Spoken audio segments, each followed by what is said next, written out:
Today we are going to first discuss about LED and OLED monitors.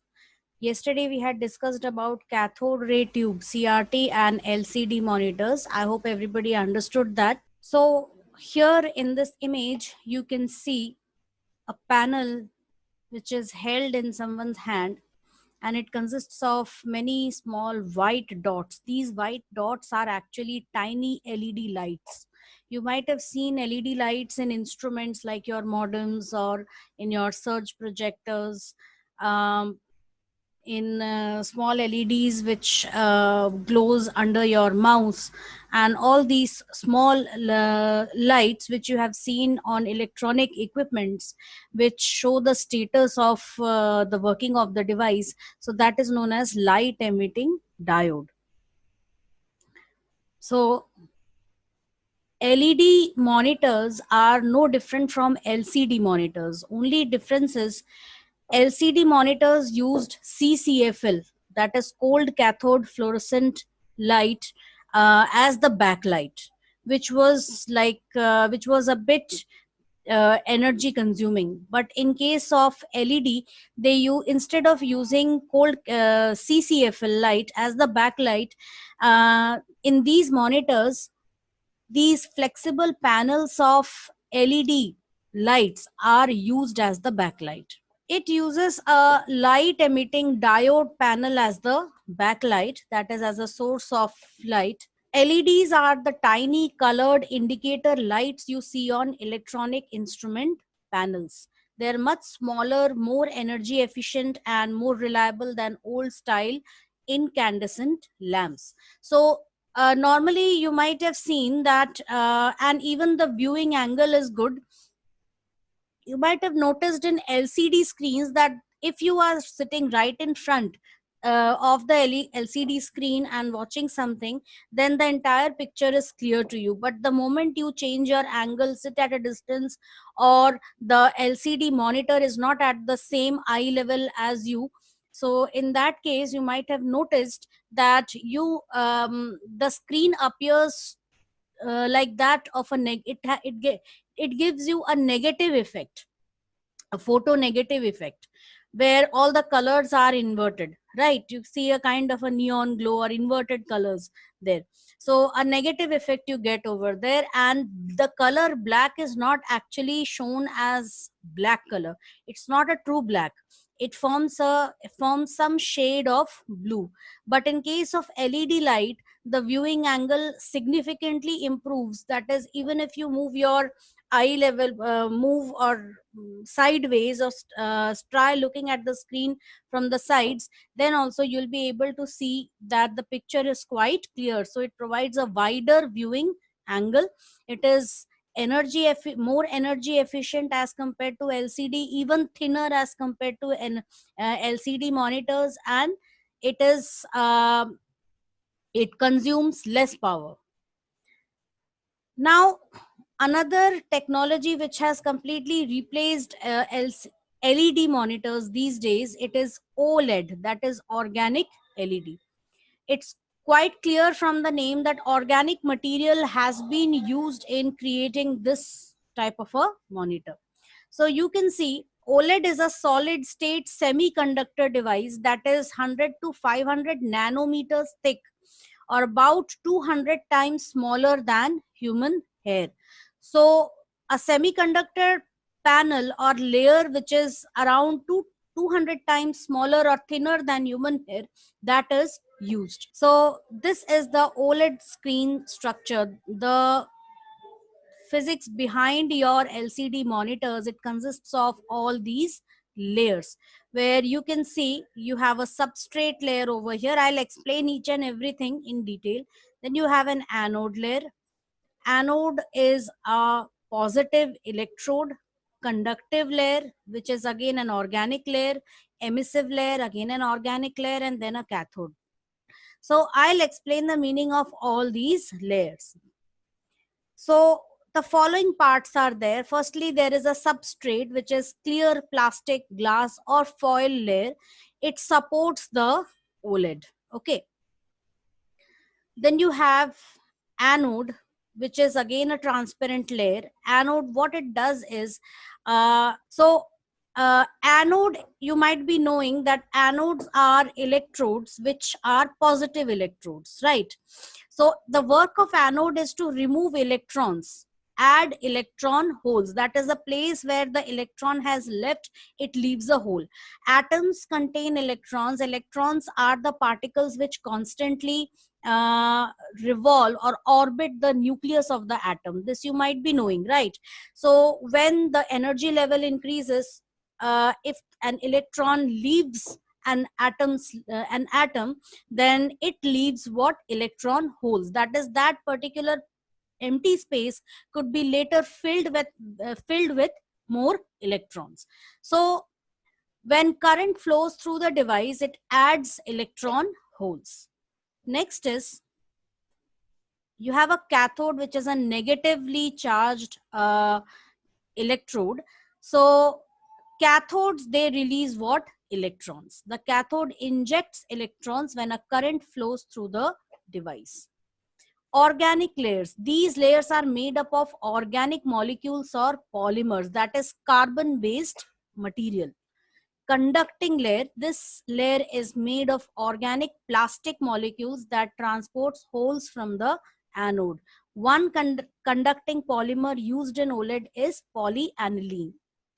Emissive layer, this layer is made of organic plastic molecules, different ones from the conducting layer, that transport electrons from the cathode. So I am going to go into the next slide where you would understand the working well.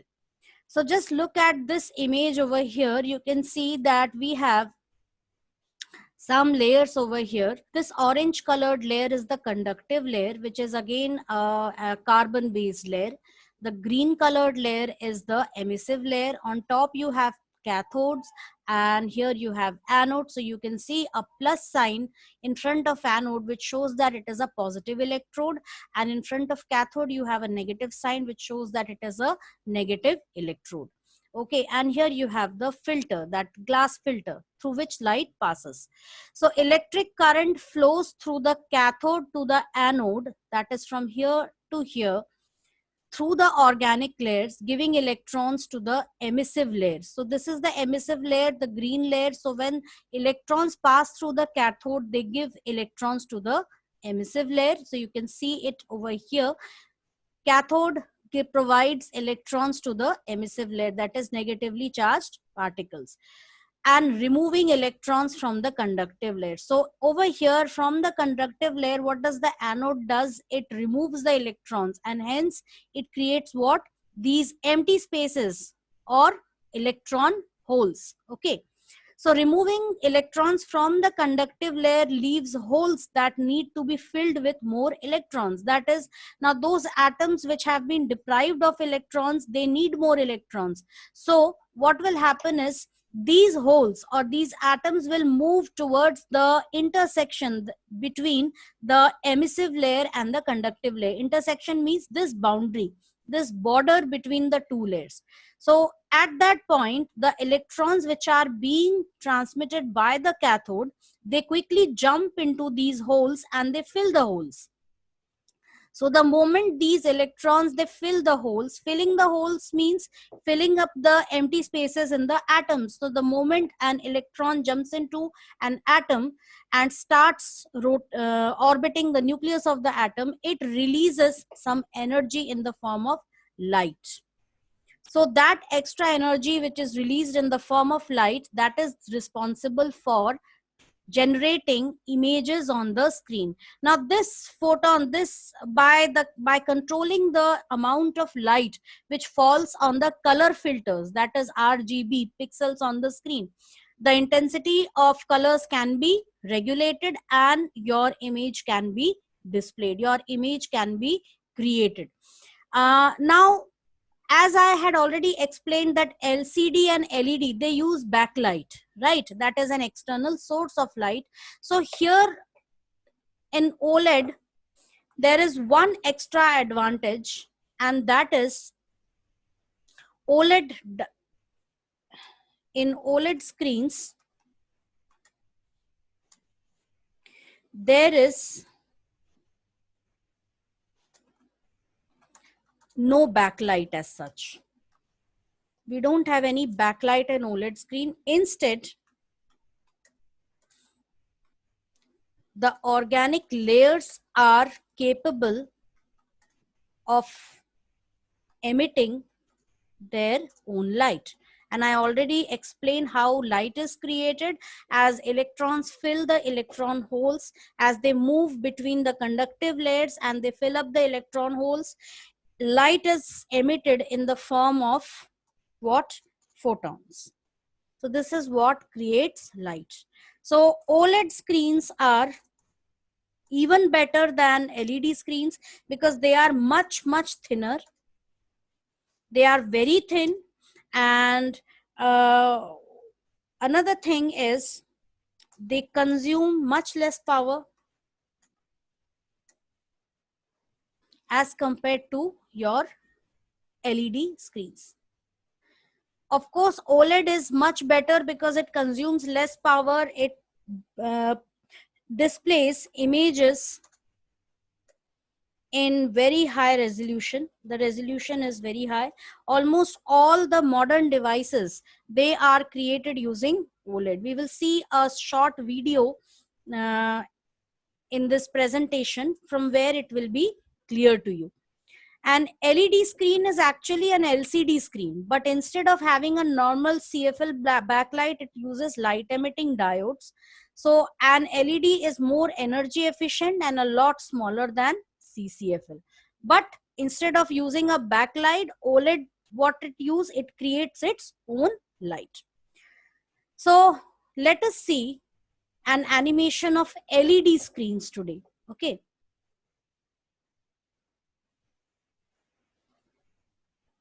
Don't need to get into much detail what is substrate, what is flexible glass, and all those things. Those are very intricate details of these topics.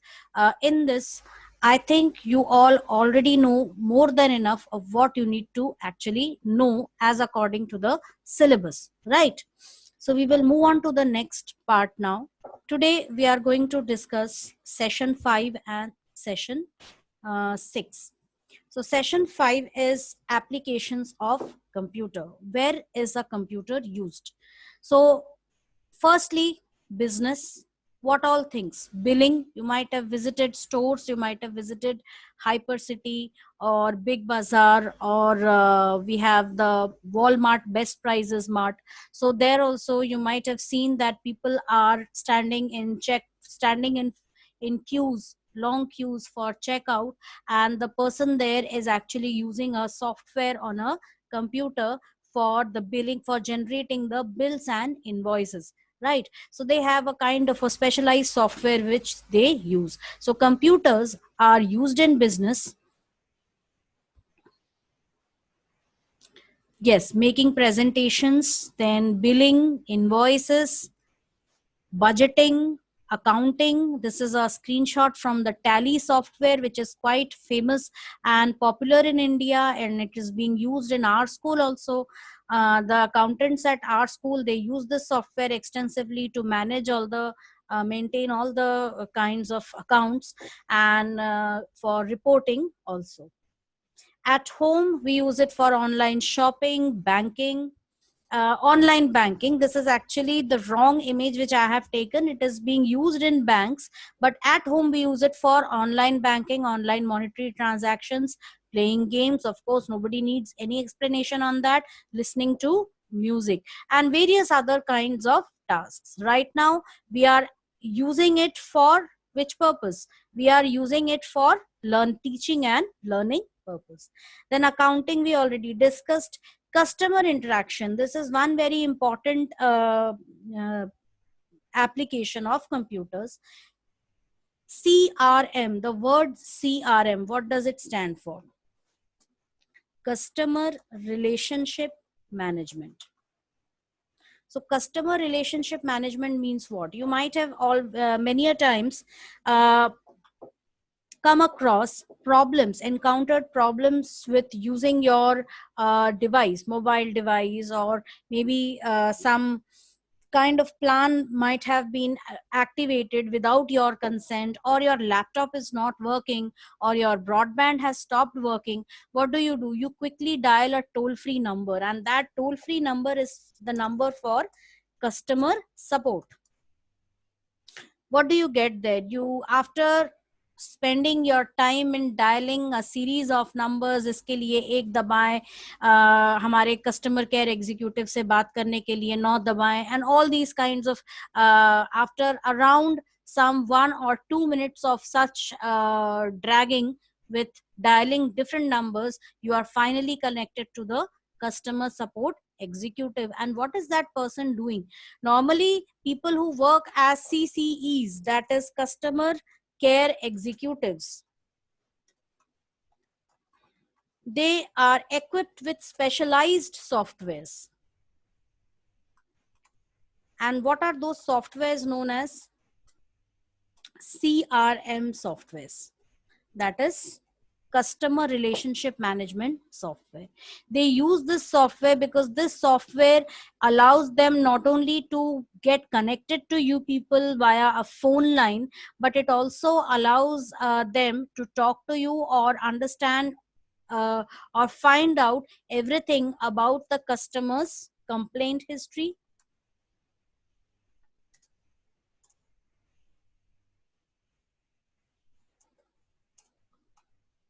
customers details, personal details, that is the contact number, address, date of installation or purchase of installation or purchase of any good or service.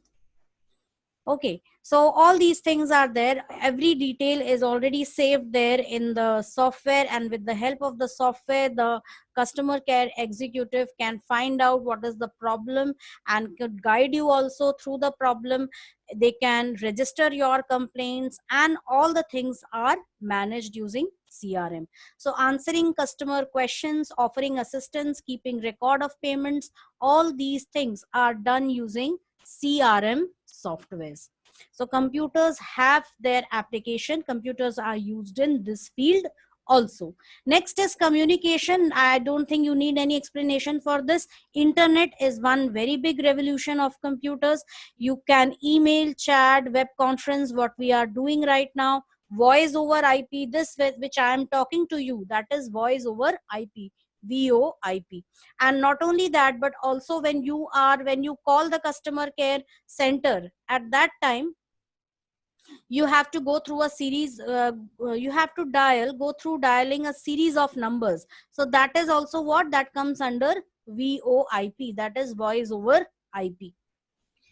Advertising, promoting your business online, sharing information about people, organizations, institutions. You might have seen, you open a random site and you are flooded with all sorts of advertisement. Even while watching a YouTube video, we saw it a short while ago that I had to skip a video, right? I had to at least see 5 seconds of the video, and then I could 5 seconds of the ad, and then only I could skip it. So online advertising is a way for people to promote their business, their softwares, their commodities, as well as their services online.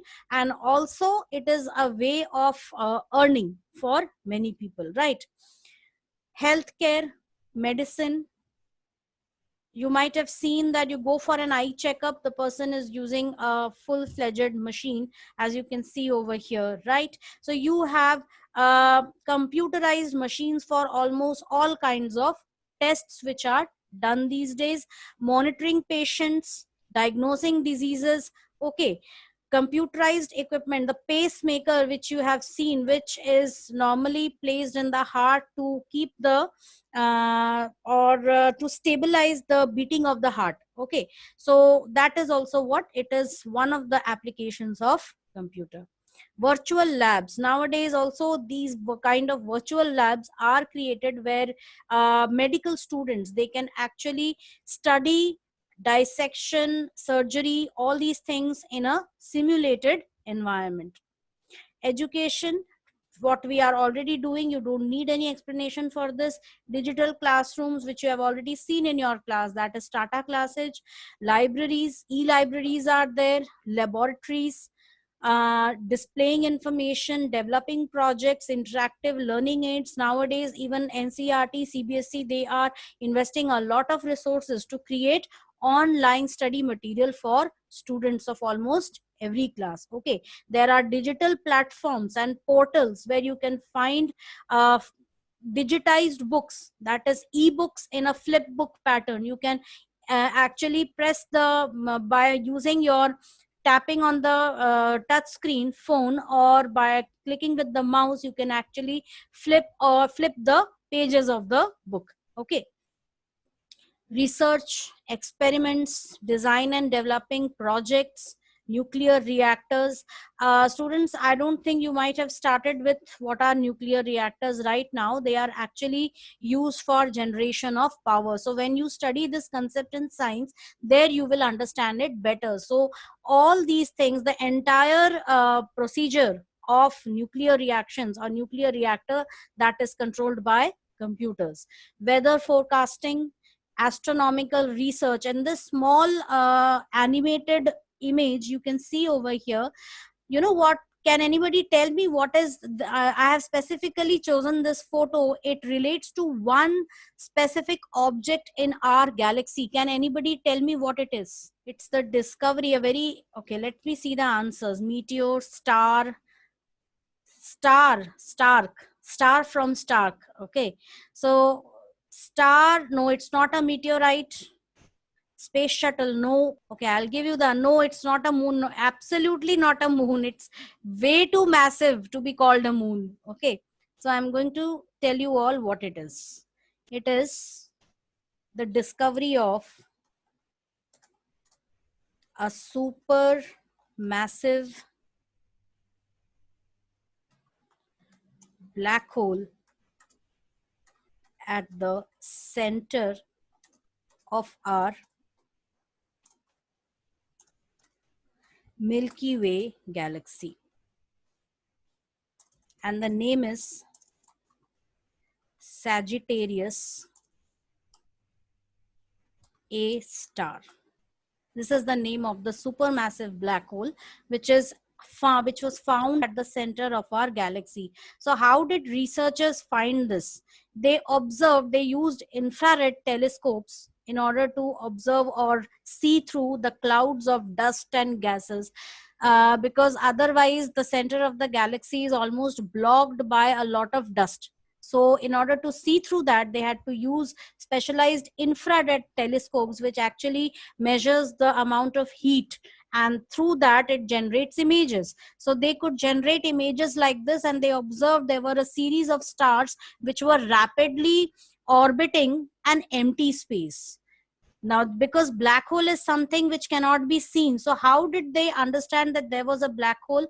By these stars which were rapidly rotating, revolving around this particular point. So then they discovered that this point might be having something very heavy, and that was when the black hole, the supermassive black hole, was discovered. So this data took 26 years. They took 26 years to discover this. They kept observing the center of the Milky Way for 26 years, and after that they were able to find out that there is one such object there. Got it? So astronomical research, it is being extensively used. Next is computer assisted or aided qualitative data analysis software. Computer is also extensively used for conducting qualitative researches like transcription analysis. What is transcription? It is the action of providing a written account of spoken words. Now I'll be telling you what is transcription analysis. You can write down somewhere these few things, few points which you will not get in your textbook. Please write them down somewhere.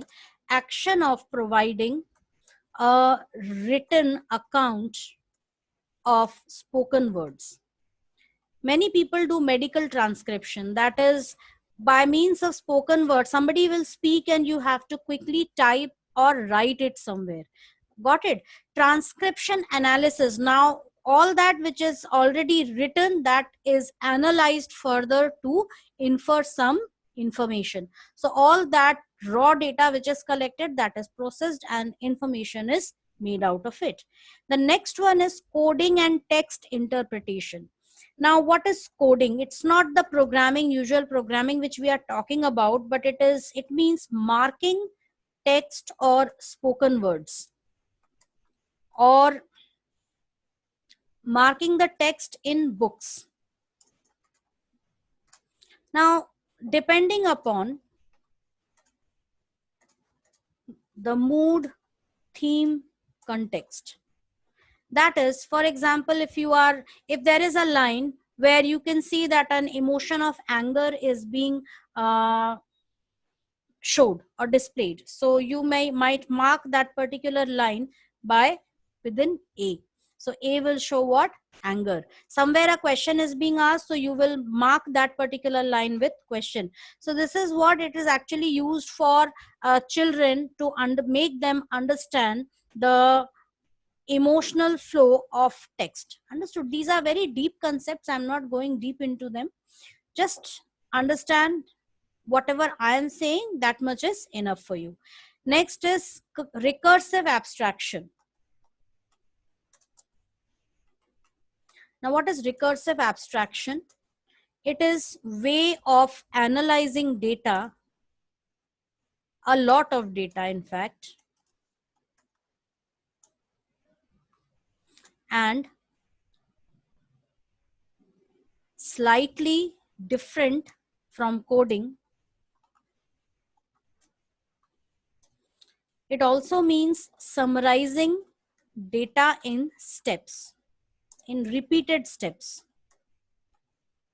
So data is analyzed in a series of steps. That is, once it will be summarized, a summary is created, then a summary of that summary will be created, then again this keeps on going on for some time till a conclusion is drawn.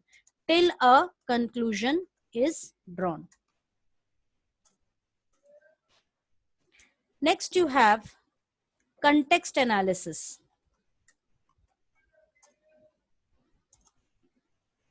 What is context analysis?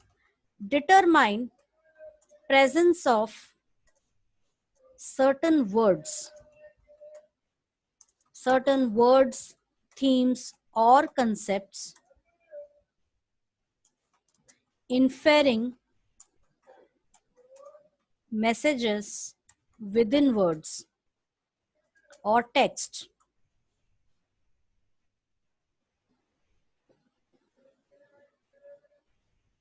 Okay, so what happens is, when a lot of data is given, usually you might have seen there are online surveys which are conducted every day. Sometimes you may come across those surveys.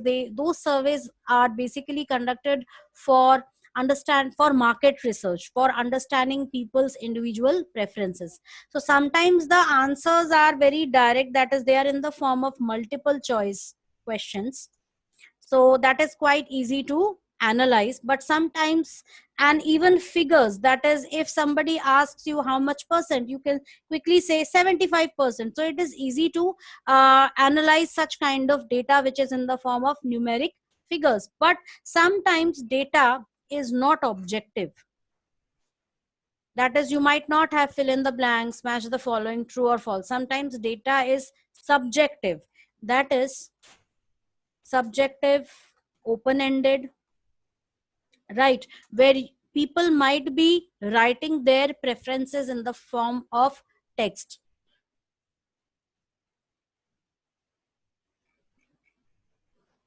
Right, so when a lot of textual data is there, that type of analysis of data is known as qualitative analysis. And for doing qualitative analysis, for figuring out what type of data is there, they need to perform a lot of research, and that comes under what? Context analysis. Determining certain words, themes, or concepts from lot of data. That is, I'll give you one example. One day you search for a gaming headset with mic.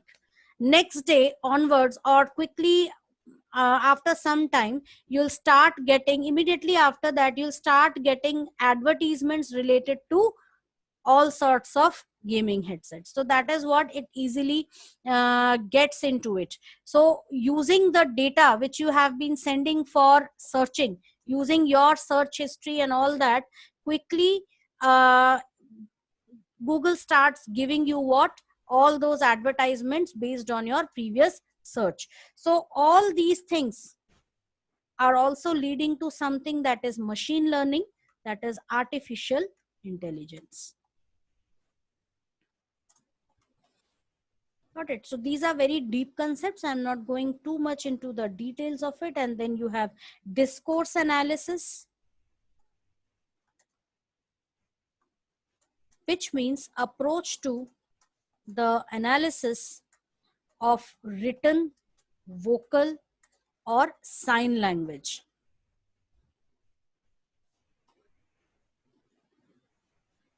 Okay, so you can see that this is only a gist or a small summary of which I have given you. When a lot of data is involved and when it is in the form of text, so how to figure out the theme or the context of it? For that, instead of people sitting and doing that, we used specialized softwares for doing that. And one such software is being highlighted over here. You can see CAQDAS, that is computer assisted qualitative data analysis software. Okay, so this software makes this task much easier. Next is engineering, creating structures of buildings. AutoCAD, you might have seen many engineering students working in this, designing vehicles, aircrafts, okay, many other things. Actually, you are able to see a 3D view. You can rotate it in many directions. Computer aided engineering, designing bridges or huge heavy structures, engineering marvels, and also determining the amount of, these softwares are also capable of telling you how much, yes, civil engineering, very good, how much raw material you need. These softwares would not only help you in creating the structure, but also they will help in determining how much raw material is needed, how much time needed for construction, depending upon the amount of labor which is available, right? So all these things are done using such kind of softwares. Law enforcement, criminal investigation, DNA fingerprinting. DNA fingerprinting is a technique in which, through which the DNA on the samples collected is matched with the DNA of a possible suspect, prospective suspect, and with the help of that only, if the fingerprints match, then that person is held responsible. How? Now for that, Vedika, you don't need to go into the exact details of everything, right? Right now, for your that would go beyond the scope of the syllabus of our textbook. It DNA fingerprinting, which is actually, it is actually done by forensic experts, so you need to ask somebody who is into forensics regarding how it is done. Normally you might have heard that DNA is what, everybody has a different DNA fingerprint, everybody has a different DNA structure, a unique DNA structure. So when the amount of blood samples or any other thing, hair or maybe nails, which are found on the spot, that is on the crime scene, they are matched with those samples collected from the possible suspects, that is the person who is being held responsible. But right till now it has not been proved, that person is just guilty of doing it. So what happens is, it is done by forensic experts and it helps a lot in matching or finding a match, and in um collecting evidence against the suspect. For automobile engineering also, yes, For automobile engineering also, there are ways. See, these softwares, computer, AutoCAD, CAE, these are only used for doing that. Okay. Now, how it is done, that again a different story. You'll have to get into when, if you actually take up automotive engineering, then you'll be able to understand how the work is done. You have to learn how to use those softwares, and not only that, you should also know something about engineering drawing. Okay.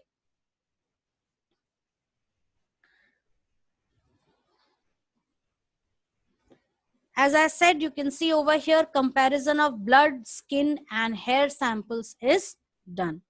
So these are the prime source of DNA. From there, DNA samples are collected and fingerprinting is done by forensic experts.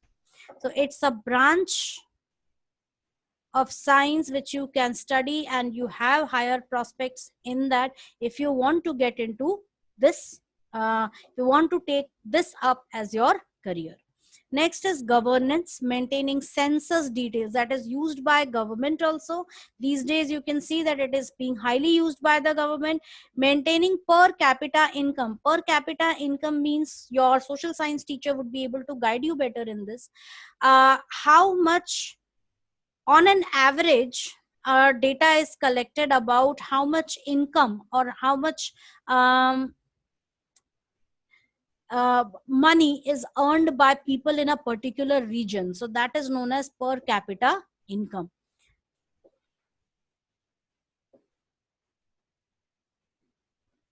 Yes, you can say sometimes for some people the source of income is profits through business, so that could also be taken. But also the salaried individuals are also taken into account.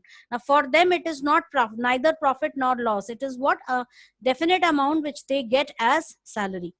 Reserving tickets online, sitting at home, you can easily book tickets online. IRCTC website, you might have seen, it's a government website. Sorry, it's a kind of a self, I won't say it is, it's a part of Indian Railways. Yes, it is wholly owned by the government of India and under the administrative control of Ministry of Railways. Yes, so it's a public enterprise, right? It's a public sector enterprise, and you can use it for reserving tickets, also for booking hotels, and for other types of things like booking your if you are traveling somewhere and you need to take a break in your journey and stay somewhere in between for 2 or 3 days, you can even book your waiting rooms there. So all these things are provided. Then paying bills and taxes online, you might have seen this portal, that is MP Online portal, which is a portal for which is completely maintained by the Madhya Pradesh government, and it has been created by TCS, Tata Consultancy Services, which is a leading one of the leading software companies of India. Manufacturing, real time manufacturing is done. All you can see people sitting over here, this is known as process control or manufacturing process control. So softwares are used, large softwares are used, and computers are used to manage the softwares, and the computers regulate everything right from choosing the ingredients or checking the testing the quality, the packaging, bottling, everything is done automatically by robotic arms, and people handle those using these softwares. Used by militaries for evaluating the trajectories of missiles, broadcasting information. This is a kind of a software, specialized software, which is used by Army, DCGS-XA. So you can see all sorts of things which normally soldiers need. So all those things are handled using this software. So take a good look at this screen. You will be able to understand to some extent what it does. Okay, now you won't understand a lot many things over here. Just read this line over here. It reduces commanders' risk, flattens the intelligence enterprise, and impacts the lowest echelons the greatest. So intelligence is something which makes that is a division which is constantly in the process of digging out secret or confidential information, right, which is very essential for planning the next strategies or policies. So that is all done using this software. Music, DJ softwares, music interface, digital interface, that is softwares are so there, specialized softwares are there.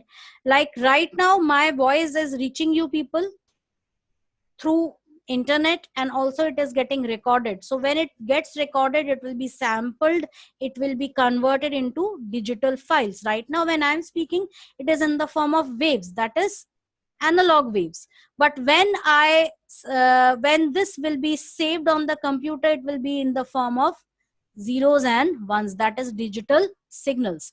Understood? So this is done using MIDI interface.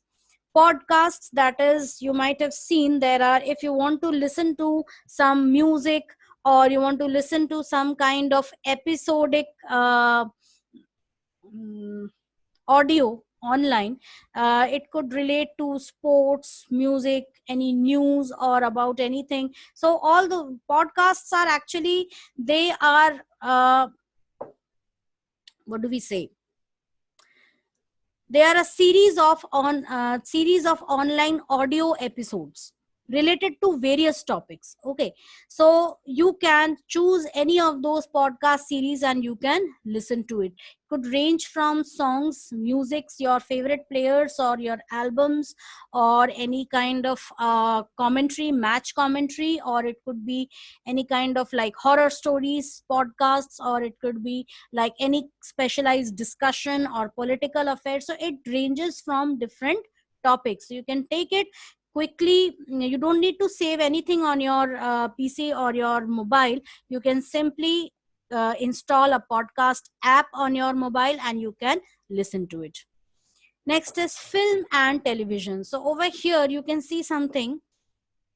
Can anybody tell me what is being done over here? What is this technology known as?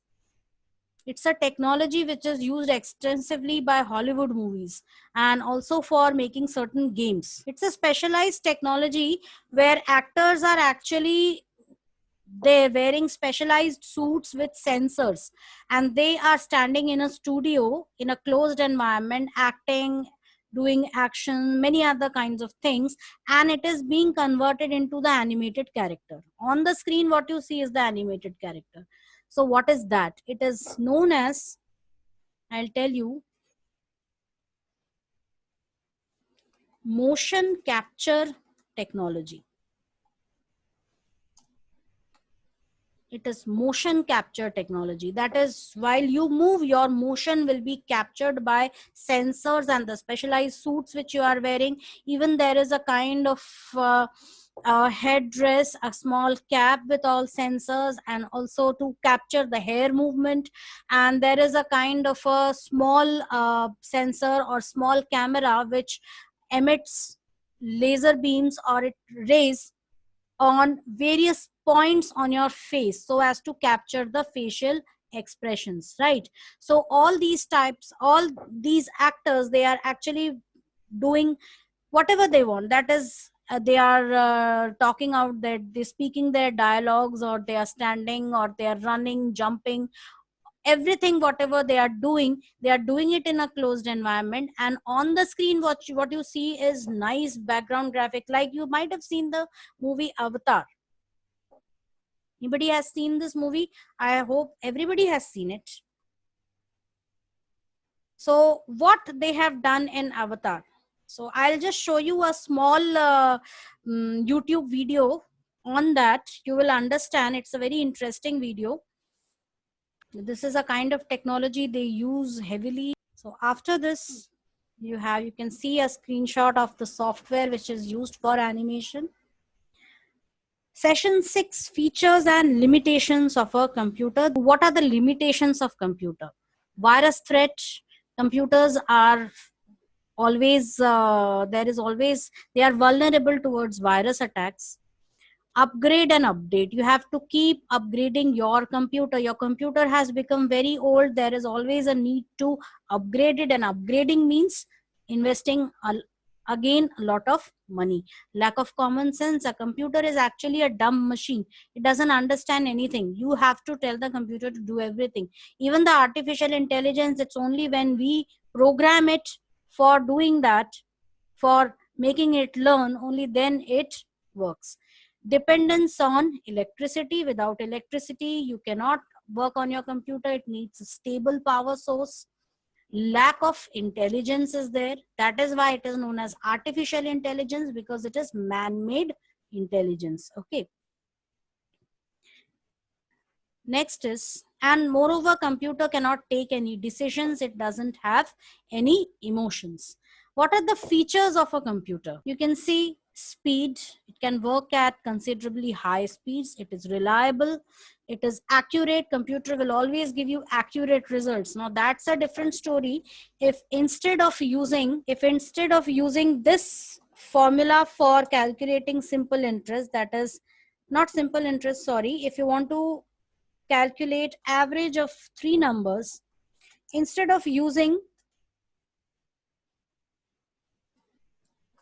this, that is a plus b plus c divided by 3, if you give the command as a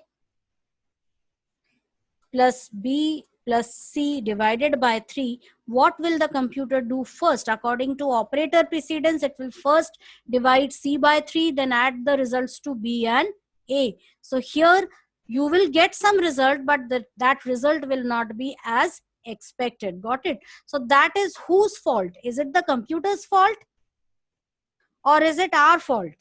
Because we wrote the program wrongly. We gave the wrong instruction to the computer, so that is our fault. Computer is never wrong. Diligence, the computer keeps working for long hours without getting tired. These days, even if you leave your computer on for 24 hours, it will still be working the next day. But kindly do not do this, because firstly it will unnecessarily consume power, and secondly it will keep computer gets heated up. Okay, if you constantly keep on once or twice by mistake, that is okay, but if you keep on doing this as on a daily basis, then there are chances that the wear and tear of your computer would be accelerated, it would be faster, and hence you won't be able to do your work properly. Next is memory. A computer has a memory which can store everything for a long period of time. Now, tell me one thing. Do you remember what were you doing at the date is 13th March, year 2015, morning 8 o'clock. You might not have even got up from your sleep. So I'll give morning 11 o'clock, 11 a.m. What were you doing during this time? Does anybody remember? You remember? Okay, what were you doing at that time? Third period in school. Fine. Ishana doesn't remember. So you have an incredibly wonderful memory. Then watching TV, school. Okay, some of you remember and some of you don't remember. Taking breathe. Okay, Stark, can you tell me how many times did you breathe in 1 minute at that time? You can give me any number, because after all, I'm not going to count it from here. You celebrated your brother's birthday. Okay, fine. So some of you remember, if it is the brother's birthday, is what? It is an event, an important event, something to cherish, something to remember. That you'll remember. But suppose you were doing the ordinary stuff like going to school and studying and coming home and having your food and taking rest, going to coaching. Do you remember such kind of insignificant details? Those you don't remember. Of course, we tend to only remember the important details in our life, and we tend to forget the unimportant ones. But if you have recorded everything, had your parents record, because you happen to be very small at that time, maybe it didn't click you, or might be it might be possible that you had a kind of a camera with you at that time, you clicked a photo during your brother's birthday or something, that would be there. Or suppose you have a habit of writing diary, so you might be typing a diary or creating vlogs. Nowadays people create vlogs, video logs. You might have seen them creating vlogs on and uploading them on YouTube. That is actually stands for video logs. So what people do is they capture whatever they are doing in their daily life. They don't do something extraordinary. It's like, I got up from my sleep, I cooked some breakfast for myself, today I'm cooking this, I'm cooking a sandwich with a French omelette, and they show everything, and they had a fight with their neighbors. So all those things they are just recording, all the ordinary stuff. So what will happen, this is going to remain for even 1,000 years, right? So computer has an incredible memory, it doesn't forget anything. Logical, it can take logical decisions, again based on the commands which you have given. Versatility, you can use computers in every field, almost every field. We have already seen that in the previous slides. Automation, every task is automated. Complex tasks like evaluating census data. People come into your house sometimes to get information about how many members are there, how many are earning members, how many members are children, okay, how many senior citizens are there. So all this type of data is collected and it is analyzed using computers. So computers tend to automate the monotonous tasks, those tasks which are monotonous for us, that is done by computers. There are thousands of examinations. You have NEET, you have you have JEE, you have many other competitive exams. So those competitive exams, how do you actually write those exams? Do you write subjective answers? Do you get answer sheets like you get in your school? Do you get answer sheets like you get in your school? My answer is no. That is, what kind of sheets do you get? You get OMR sheets. You get OMR sheets.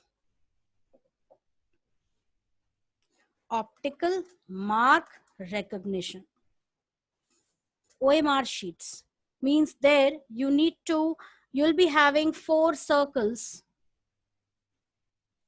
and now my circles are crooked, they're almost looking like irregular cookies on the screen. So what you have to do is, using your pencil or your ballpoint pen, you have to encircle any one of those circles. Okay, yes, your correct answer, that is for objective type examinations, normally which consists of MCQ based exams. So there, these OMR sheets are collected, they are fed into an OMR reader, a processor. It is evaluated and the results are declared within 15 days. So lakhs of candidates and results are declared within 15 days. That is, less time is needed. So this task is done automatically. One extra topic, that is digital well-being. All of you might be having an app, digital well-being, on your phones, that is actually meant for you people to maintain your health and hygiene along with using your computers. Because you tend to spend, nowadays we are spending a lot of time on our computers, on our mobiles, so we need to take care of our health also, right? I have a small video for this digital well-being, please watch that. With that, we will end our session today. So I sign off for today. Thank you everybody. Stay home, stay safe.